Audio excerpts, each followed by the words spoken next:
Hello అండి, అందరికీ ముందుగా నమస్కారం. ఈరోజు మనం నాటుకోడి పులుసు చేద్దాం రండి.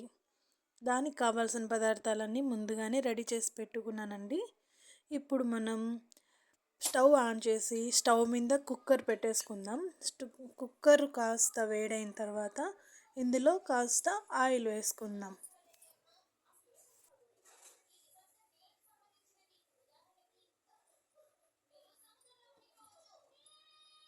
ఇప్పుడు ఆయిల్ కూడా వేడైన తర్వాత ముందుగా కట్ చేసి పెట్టుకున్న ఆనియన్స్ అంటే ఎర్రగడ్డలు అండి, మా సైడ్ ఎర్రగడ్డలు అంటారు.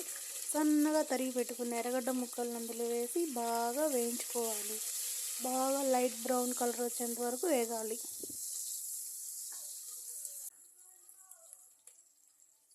ఇప్పుడు ఆ ఎర్రగడ్డ ముక్కలు కూడా బాగా వేగిన తర్వాత కట్ చేసి పెట్టుకున్న టమాటా ముక్కలు వేసుకొని వేయించుకోవాలి. అవైతే కన్నా బాగా మెత్తగా వేగిపోయేంత వరకు కలుపుకుంటూ వేయించుకుంటూ ఉండాలి.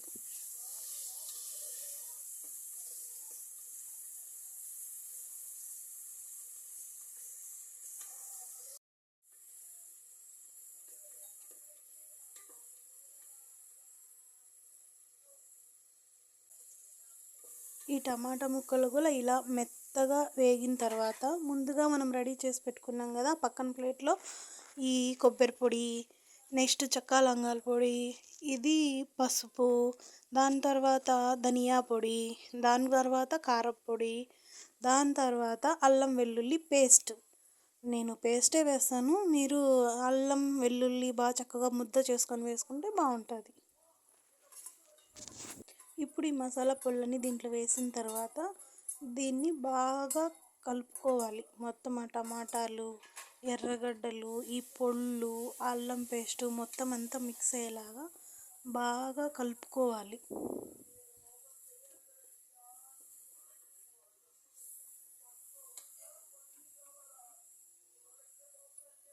మనం కలుపుతున్నప్పుడు ఇలా గట్టిగా అనిపిస్తే దీంట్లో కొంచెం అంటే కొన్ని నీళ్లు వేసుకొని బాగా కలుపుకోవడానికి వీలుగా అయ్యేలాగా చేసుకొని కలపాల. బాగా ఎర్రగా వేగిపోవాలండి మసాలా, పచ్చి వాసన అనేదే రాకూడదు.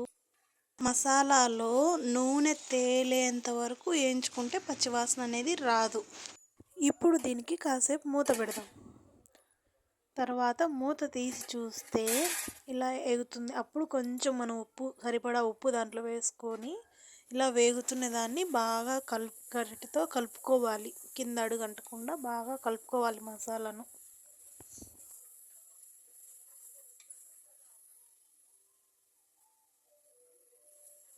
ఇప్పుడు చక్కగా వేగిందండి, చూడండి.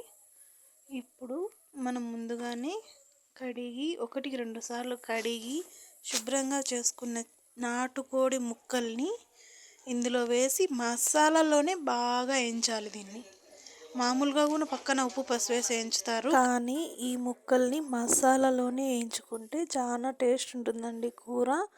మీరు కూడా ఇలాగే ట్రై చేయండి, మీకు కూడా ఖచ్చితంగా నచ్చుతుందని నేను అనుకుంటున్నాను. ముక్కని ఇలా మసాలాలో పూర్తిగా కలిసేంత వరకు కలుపుకొని బాగా దీన్ని ఒక 10 మినిట్స్ మూత పెట్టి ఉడికించుకోవాలి. ఇప్పుడు మూత తెరిచి బాగా కలుపుకోవాలి. దీన్ని అస్సలు మాడకుండా బాగా కలుపుకోవాలి. ఇలా కలుపుకున్న తర్వాత ఈ కూరకు ఎసురు కాస్త ఎక్కువ వేసుకోవాలి. ఎట్లేదంటే ఒక 3 గ్లాసులు వేసుకోండి. ముక్క మునిగేంత వరకు వేసుకోవాలి నీళ్ళు. అప్పుడు ఈ ముక్క ఉడికేతలకి, నాటుకోడి కదండి, నాటుకోడి ఉడకడానికి కాస్త టైం పడుతుంది. కాబట్టి ఈ పులుసు ఏమి ఎక్కువ కాదండి, కరెక్ట్గా సరిపోతుంది అన్నమాట. ఇలా చేసుకొని ఒక 2 లేదా 3 విజిల్స్ వచ్చేంత వరకు దీన్ని కుక్కర్ మూత పెట్టేసి టైట్గా పెట్టుకోవాలి.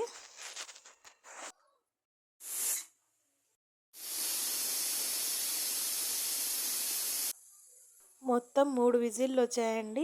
ఇది 4వ విజిల్కి నేను ఇలా గరిటె పట్టుకున్నాను. ఎప్పుడైనా కానీ కుక్కర్కి గాలి మొత్తం పోయిన తర్వాత ఇలా మూత తీయాలి. తొందరపడి తీసేసారంటే మూత అనేది ఫోర్స్ మీద వచ్చేస్తుంది. కుక్కర్తో కాస్త జాగ్రత్తగా.